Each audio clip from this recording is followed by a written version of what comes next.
and welcome to the Daily Space Weather. It's a show, and you've probably decided you'd like to see some imagery of the sun, right? I think we can probably accommodate that. So let's see what's going on here. We've got multiple new active regions rising in the east, some active regions setting in the west.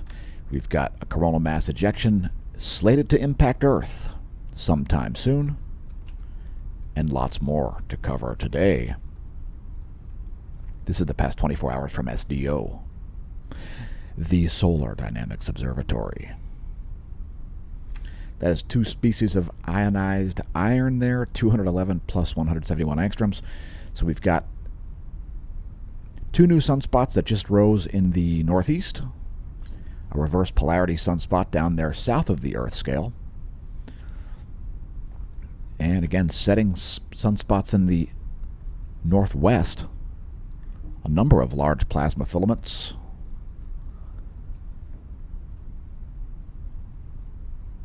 Here's a brief look at the equatorial view.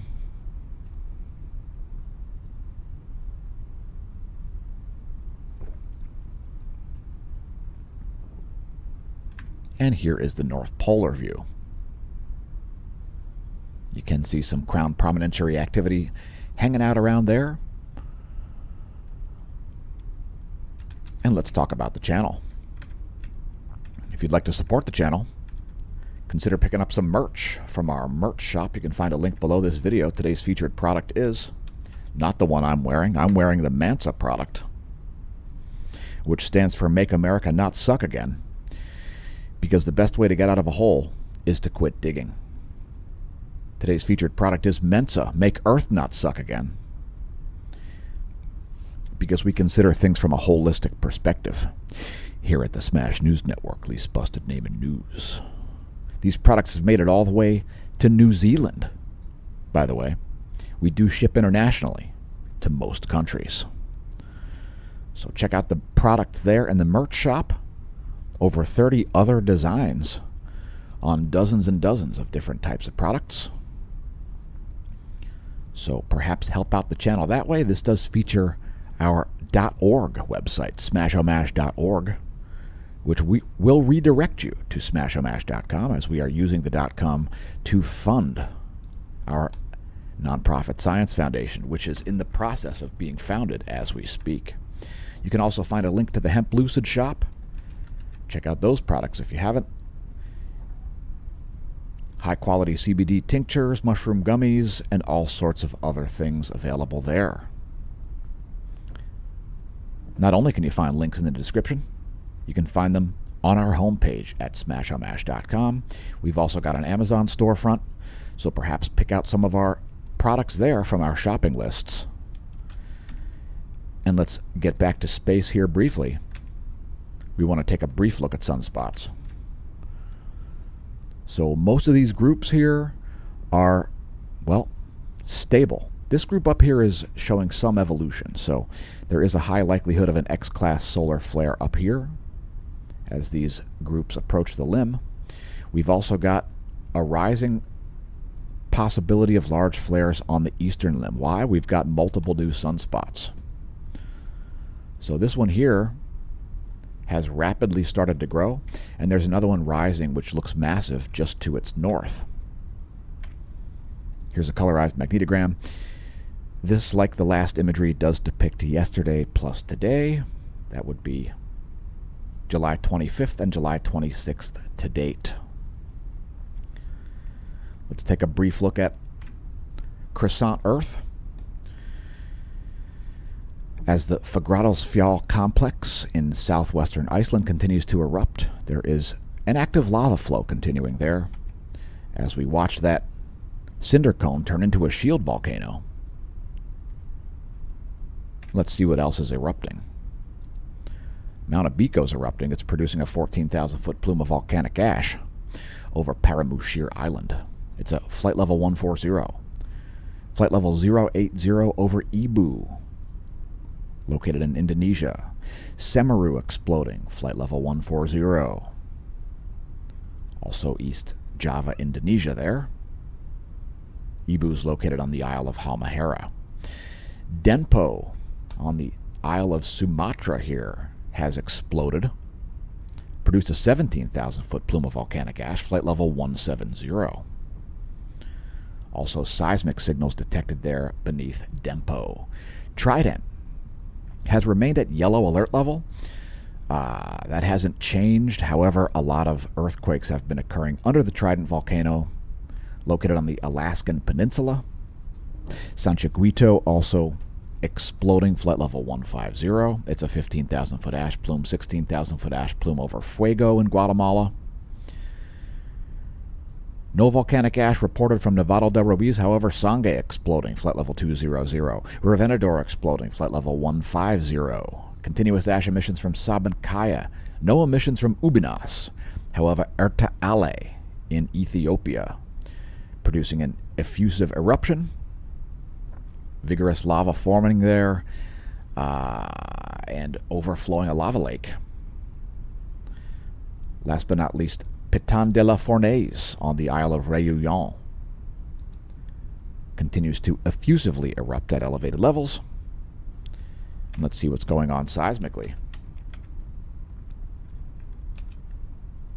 Here's the past 90 days. And here's the past 24 hours. Citing quakes of a 5 or greater magnitude, the list starts out with a 5.1 at Indonesia. It was at 15:35 Universal Time yesterday afternoon. Also, Solomon Islands, about 4 hours later, had a 5.0.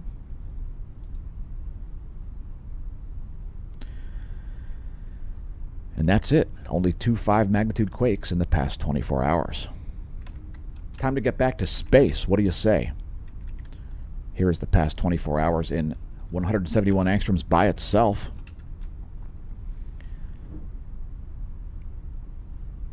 Again, we've got multiple new active regions rising here. So this is a sunspot. This up here is a sunspot. It just peaked over the solar limb.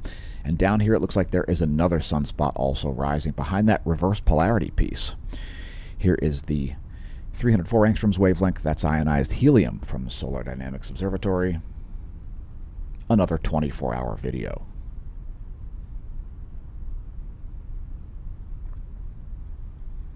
Getting back to space weather stats. The 10.7 centimeter radio flux, now at 169 solar flux units. So a small uptick since yesterday, and you can expect a more major uptick coming. Again, multiple active regions about to rise over the eastern limb. There's the 1-year graph, the black line representing the 10.7 centimeter radio flux, the red line representing the sunspot number, and the pink line representing the 30-day Wolf number, the sunspot number average. Space Weather Enthusiast dashboard showing likelihood of mild geomagnetic storms tonight. This could get as high as a KP 6.33 in my opinion. It all depends on magnetic field strength and orientation. We did get into brief geomagnetic storm conditions just last night also, somewhat unexpectedly. Maybe that CME arrived earlier, or maybe there was a stealthy CME that we didn't happen to detect. It is pretty tough to figure out the velocity of a CME when it's headed directly toward Earth, especially when stereo A is right in line with Earth like it is now. Anyway, that's a Space Weather Enthusiast dashboard write-up. Expecting a minor CME impact tonight, July 26th, into tomorrow morning, July 27th. Next, we'll take a look at Earth's magnetic moment from space for the past 4 hours. As the system tries to reach static equilibrium, we do have an elevated solar wind here at the moment. That is the past 4 hours. To about 12 Earth diameters, it depicts magnetohydrodynamic pressure. Earth's magnetic moment from the ground depicted here. And you can see quite a bit of ground magnetic perturbations there. That represents changes to Earth's B field, geospace delta B. If you do have auroral imagery to share with us, hit us up on Twitter or Instagram, or send a message to the Discord channel. You can find a permanent invite link to that at smashomash.com. Planetary K index currently at 4.33. It is geomagnetic unrest, however, that is going to subside with the next update. You can expect it to be down to like a 2.33 the next time the KP index updates. The planetary K index is an average of global geomagnetism. And here's the real-time solar wind. So right in here, just after 2100, like about 2200 yesterday evening, there was a CME impact. So you can see the uptick in the plasma temperature, uptick in the solar wind speed, solar wind density, and a big change to the magnetic field. So that was the main thing that put it into geomagnetic unrest conditions, because right in here we had this ongoing negative BZ represented by the red line. That is the vertical component of the magnetic field. Current conditions are, again, they are subsiding as that BZ has moved into positive territory. Oh, it's moved back into negative territory. However, the field has also weakened. The maximum field strength here was 17 nanotesla. Again, that quickly subsided also. The geomagnetic storm conditions started around 13 nanotesla with a BZ of negative 13. So that was a strong southward-oriented magnetic field there. Current conditions are about 4 protons per cubic centimeter for the solar wind density, solar wind speed here, about 479 kilometers per second. GOES magnetometers had some spiky readings there, no surprise there. Again, it was a CME impact. Perhaps that plasma was moving a little faster than expected. However, we won't change our forecast based on that. It could have been a stealth CME that was not well detected. We'll have to see what happens tonight. And let's take a look at the heliospheric current sheet. So the sun, it blasts out plasma constantly, known as the solar wind. And that plasma is polar. Right now, Earth is in a, check that out. South pole current sheet popped back up. So Earth is just about to move to a south pole current sheet here. Look at the latest image, you can see that sector boundary crossing here where Earth is about to move from a north pole current sheet to a south pole current sheet. If it hasn't already done so, keep in mind this data is over 1 hour old when we produce the video. Next, looking at our line of sight field plot. Here the sun's B field is depicted in blue. Polar fields in green and red for north and south respectively. The grayscale depicts the gong magnetogram, which brings us to coronal holes.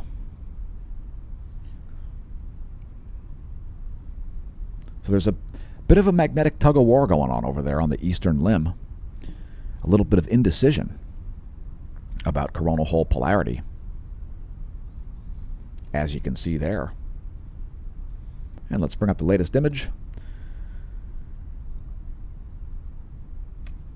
And let's take a look at coronal holes from SDO. That is 211 angstroms. Probably the best single wavelength to show coronal holes. And if we bring this back, so these are North Pole. So these down here are North Pole coronal holes.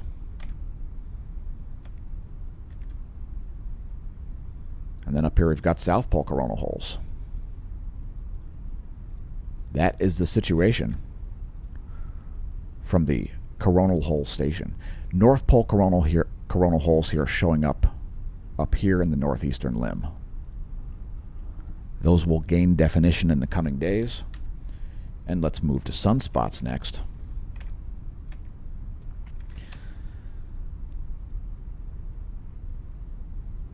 So first, our solar flare monitoring system.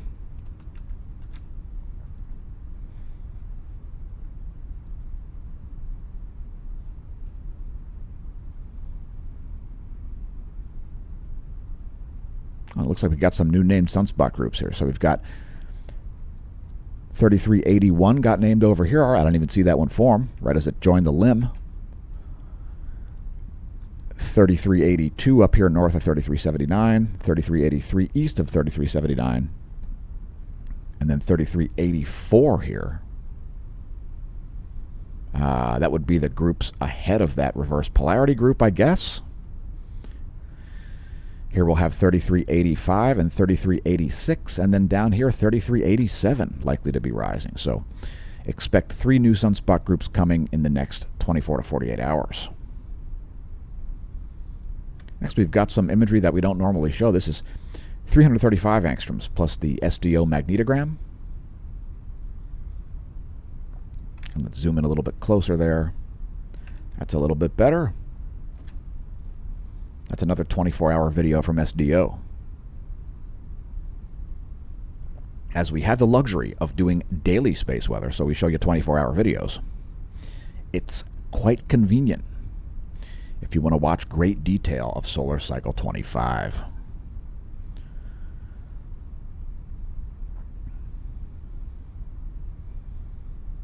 We've also put together 1600 plus 1700 angstroms for your viewing pleasure. Looks like quite a bit of activity from this group up here, as it has rapidly formed after the active region rose. So we've got an increased flare risk for up here in the northwest, and also the entire eastern limb poses some significant risk for large solar flares. And let's move on to energetic particles and solar flares. Ghost proton flux here has moved back down to baseline levels. There was another minor little spike here early in the morning, but that quickly subsided.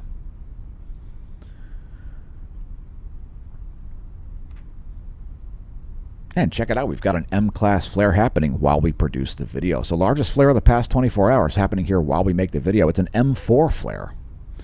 It looks like it may have already reached peak flux. About an M4.6 was peak flux for that flare. And if you're wondering where it came from, don't worry.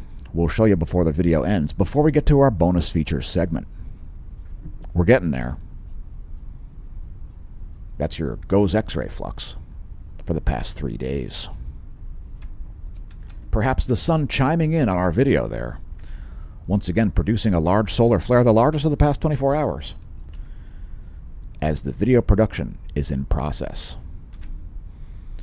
Anyway, here's the past 24, and that's SDO 131 plus 94 angstroms.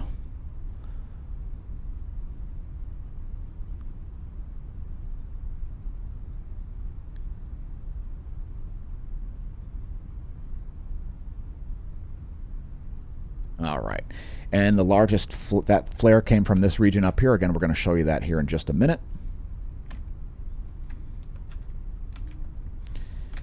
And let's take a look at the sky. So I like to, before I talk about CMEs and solar filaments, I like to show a star chart. This is what's going on over Lehigh Valley, Pennsylvania, where we're located. If you want to make your own, put in your location at skyandtelescope.org. I like the way you can shift the view. Shows you great views there of the horizon and so forth.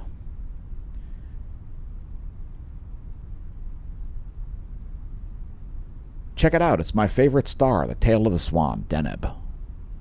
Alpha Cygni, the brightest intrinsic object visible from our solar system. Anyway, next to your solar system forecast, here's where things are today. There's where things will be in 1 week on August 2nd. So, coronal mass ejections are next. Again, we are expecting one to be on the way here, to show up late in the day today into early tomorrow. As far as CMEs yesterday, it was pretty quiet there. There is certainly one CME there early in the video. Don't worry, we'll show additional analysis of that. That's 105 frames from yesterday, July 25th.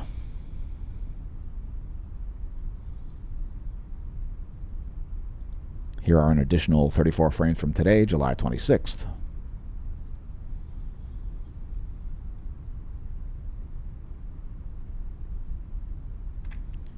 Here we've put together C2 and C3.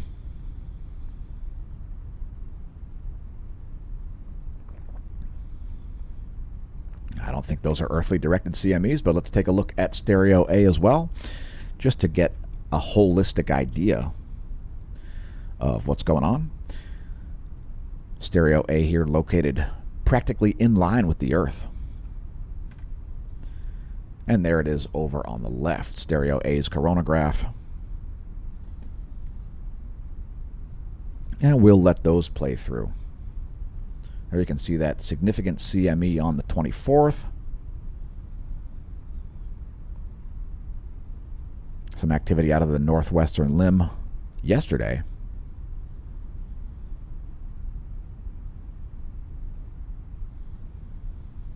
And there were definitely some additional CMEs here, so I just want to make sure that we're not missing anything.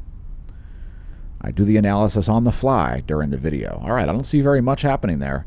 Let's take a look at our custom coronagraph videos. That's a 24-hour video. We've got SDO 193 angstroms there in the middle.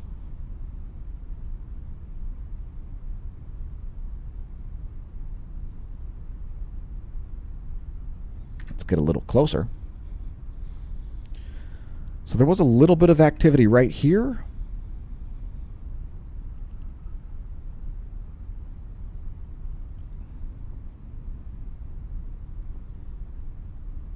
That could be another Earth-directed event, folks. That has the possibility of producing an Earth strike.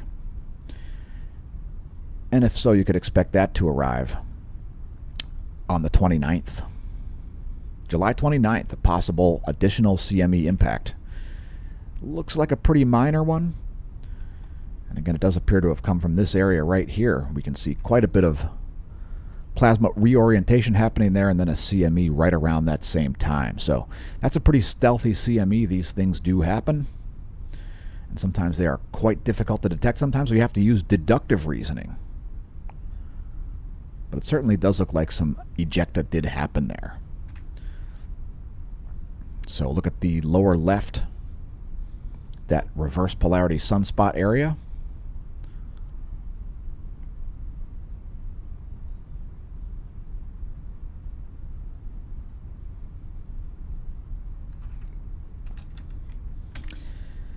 And let's move along to look at filaments. So solar filaments are known to turn into coronal mass ejections. Here's the El Teide Spain Hydrogen Alpha Telescope. We named this one the Nicki Minaj filament. That one is quite gigantic. This one down here could use a name as well. Excuse me.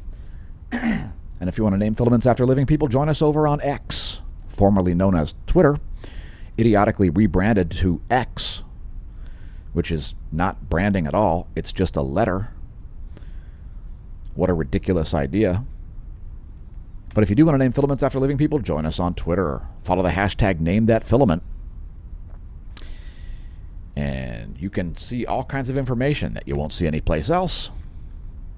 Follow interesting people, share auroral imagery. See our shares of auroral imagery over there on Twitter, now known as X. What a brilliant branding campaign by Elon.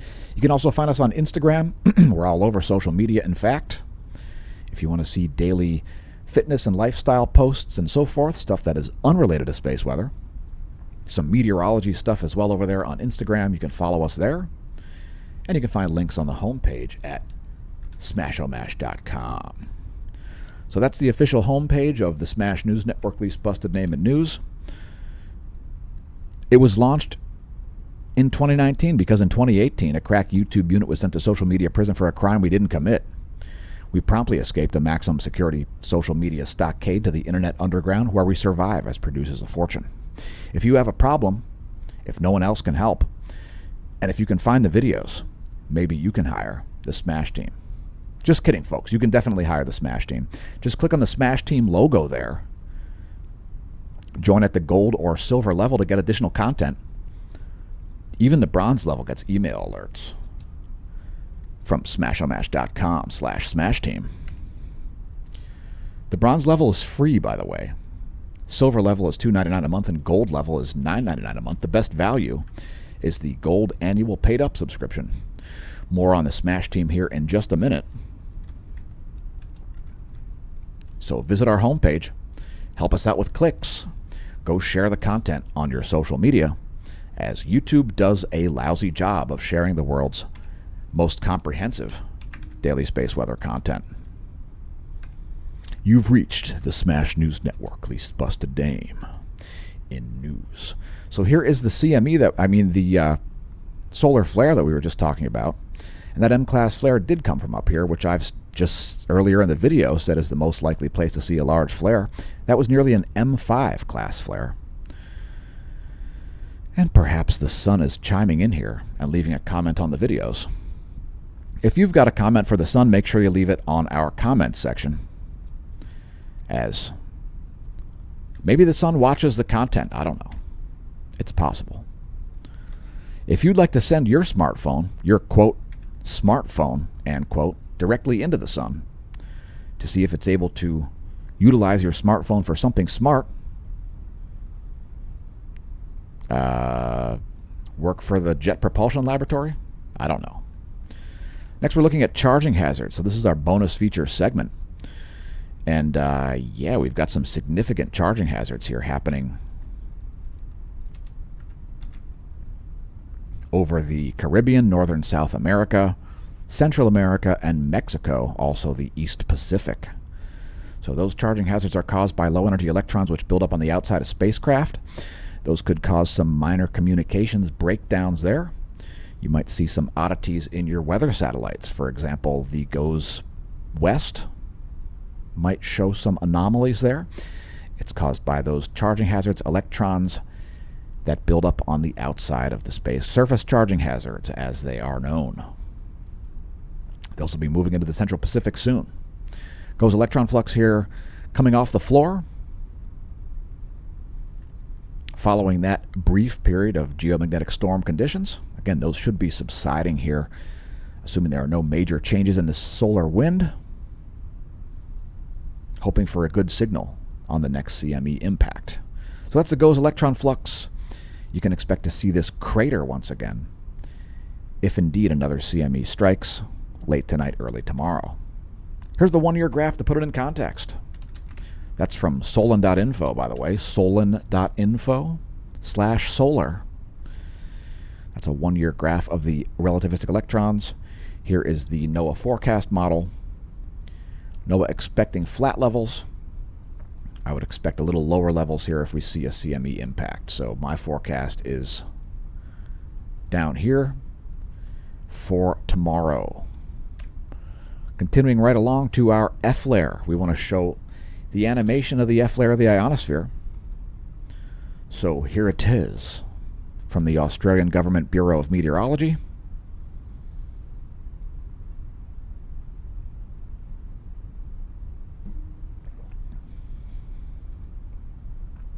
That's the vibrational frequency of the bridge between Earth and space.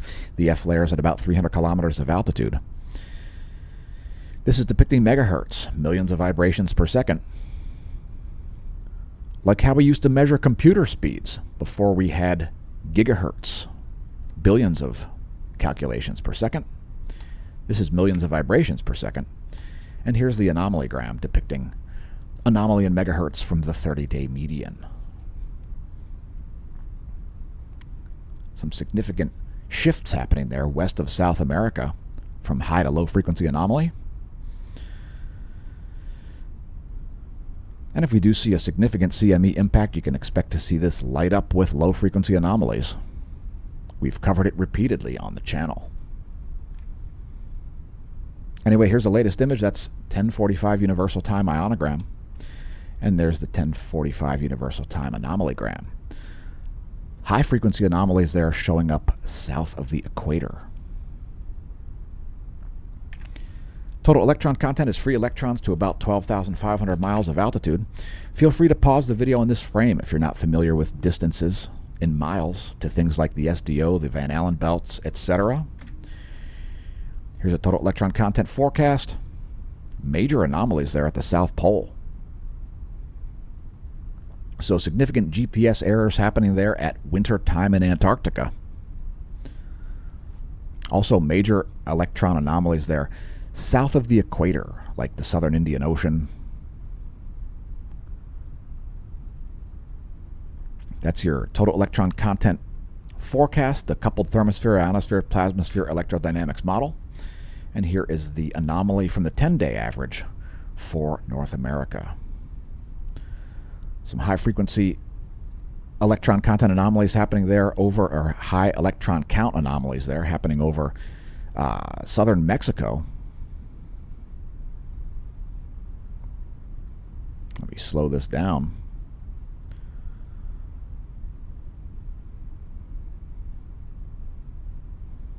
Also in the East Pacific.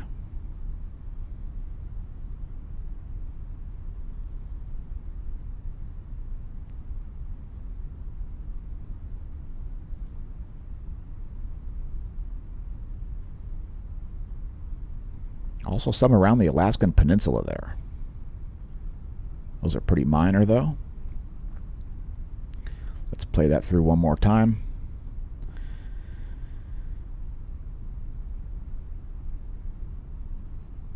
And we'll close out our bonus feature segment with the latest solar images. So again, that M-class flare, that nearly M5 class flare, came from that sunspot group right up there. You might have already been expecting it with our forecasting. This new group has grown rather rapidly, and to its north there is another rising sunspot right there. You can just see that umbra coming over the solar limb there. And there also may be some more sunspots rising in the south. Here's another active region you can see down here. There's that rapidly growing group, the new group that just rose. Here's your reverse polarity sunspot. Here's your full disk rockback. And let's move to our meteorology segment. Meteorology. It's challenging for a lot of people. I don't know why. I understand atmospheric physics, but a lot of people don't. I don't blame them. They're busy doing a lot of other things, right? But it turns out that you can forecast your own weather. You've got access to plenty of data. You're viewing this video on the internet. What we're looking at here is the mean sea level pressure, atmospheric pressure for the South Pole, where you can see huge variations there. A high pressure zone over a large portion of the Antarctic continent there. That is some indeed massive air there at 1,059 hectopascals. The lowest pressure in the world is right around the Southern Ocean as well. 955, 946. That is by far the world's lowest pressure at the moment. That would be a hurricane if it was in the summertime somewhere in the ocean. It's not. It's wintertime in Antarctica. The rest of the planet has no place that has pressure that low. Although there is some low pressure up here. So 958 is that tropical system, which I forecasted yesterday would loiter there. How's that working out? Would you say it's accurate? Anyway, let's take a look at surface winds and jet streams around planet Earth. So there is the surface wind scenario for the east. There is the jet stream scenario for the east, blowing backward over the West Pacific and the northern Indian Ocean.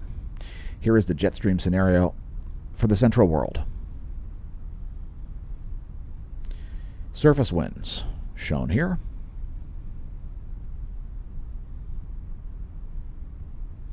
Surface winds of the west. We've got a strong northeasterly wind there over the central U.S. blowing toward Lake Michigan.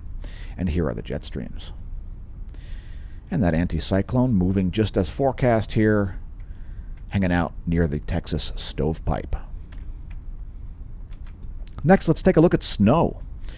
Some people might be very worried that Greenland is melting. Let's take a look at how much snow's there. More than 5 meters.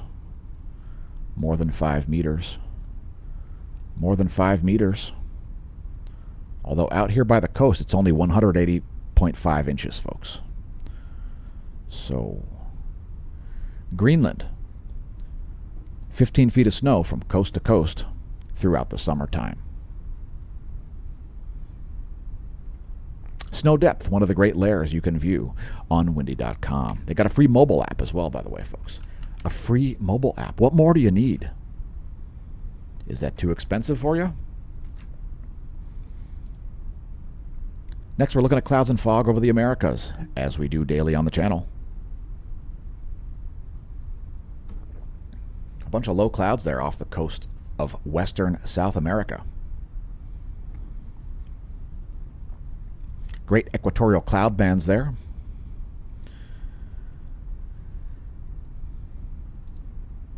And it looks like some building down here near the Caribbean. So this might indeed form into something. It looks like some major convection happening there. A bunch of hot water around Florida is making the headlines. People are relocating coral. Animals that have lived for tens of millions of years throughout multiple, quote, climate change and, quote, catastrophes. Next, our smoke map.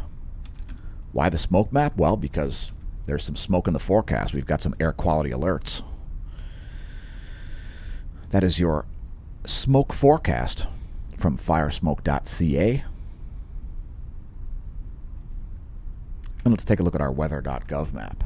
So the National Weather Service map is weather.gov is the URL. We've got mostly heat advisories here.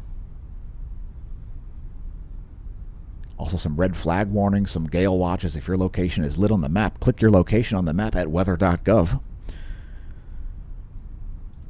If you've already visited smashomash.com and clicked our links. Here come some forecasts. We'll start out with the temperature anomaly forecast in degrees Celsius. There you go. That is a 72-hour GFS temperature anomaly forecast in degrees Celsius.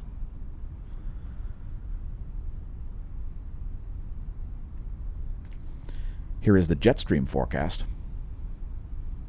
It's based on the same model, the 72-hour GFS 250 millibar wind speeds. The jet stream is going to be staying mostly north of the U.S. here, so that's going to create some convective processes that make what you'd call weird weather. People will claim it's chemtrails, geoengineering, HARP, cloud seeding, weather modification, and all sorts of other things that can't be done by mankind at a mass scale. That won't prevent people who don't understand physics from making these ridiculous conjectures. Last but not least, pressure and precipitation. There's your 72-hour GFS pressure and precipitation forecast. Some heavy metal weather coming around to the Great Lakes region. And again, the jet stream will be staying mostly north of the U.S., which might cause some weather patterns, most likely will cause some weather patterns to move in an odd fashion. Don't be surprised to see your weather coming in from the wrong direction and things like that in the coming couple of days. Next, your lightning mapper. There you go. There's the past 10 hours of lightning strikes, and it has been thunderous around Florida. It was a bad night to travel on a boat from Cuba to Miami. And how about a real-time lightning map? Here's what's currently happening.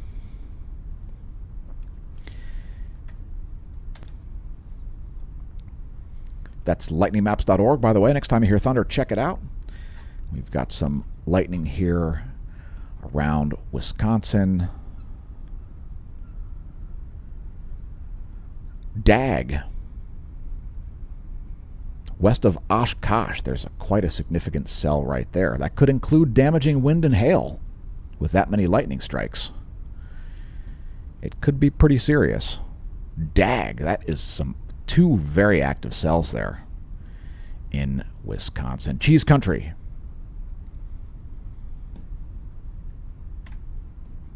By the way, if you enjoy the content, don't forget to press like, subscribe, and share.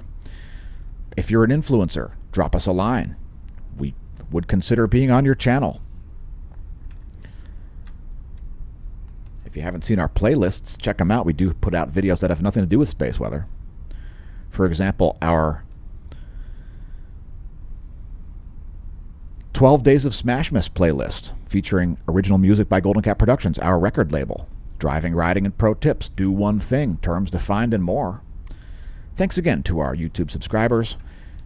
And congratulations on realizing the channel exists. We're frankly surprised because of the pathetic, putrid, and disgusting state of affairs with censorship on the internet. Hey Elon, are you watching the videos yet? Oh, what's that? You can't see our tweets? I know. It's a giant fraud hack scam. If you want to support the channel other ways, become a member of the Smash Team at smashomash.com/Smash Team. That's the official subscription services site. We are still on Patreon, technically, but for additional content, join us at the Smash Team. Even the bronze level receives email alerts. We sent one out just for gold Smash Team members yesterday. Make sure you watch that video if you haven't. And if you're mad that you're not getting notifications, sign up for email alerts. They are free. If you join at the gold level, you can even get an @smashomash.com email address as one of the complimentary features of a gold Smash Team membership. smashomash.com/Smash Team. And we'll close out with some additional weather stuff. So there's the full 50-state view. We're going to briefly zoom in here. Keep in mind, folks, when you have a major thunderstorm in the northern hemisphere, the most likely place to see a tornado would be the northeastern corner of that storm. Those systems there moving quite quickly will be followed by secondary systems. So some training happening there on the U.S. Doppler. Here's clouds and fog. It's the shortwave radiation map. It depicts clouds and fog at nighttime. And here is the water vapor map. Looks like clear skies all the way from Galveston to Alabama at the moment, as there is a ribbon of dry air in there. And huge convection happening here around the Caribbean. Anyway, here's your recap. U.S. Doppler radar. Clouds and fog. And there is the water vapor. Once again, thanks for tuning in. Once again, congratulations on realizing the channel exists.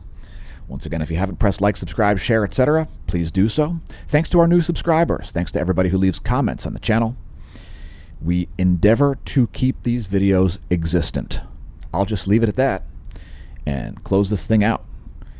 I've been your host, Dan, a.k.a. Smash-O-Mash, signing off from the Smash News Network. Least busted name in news while I'm gone. May that solar wind be at your back.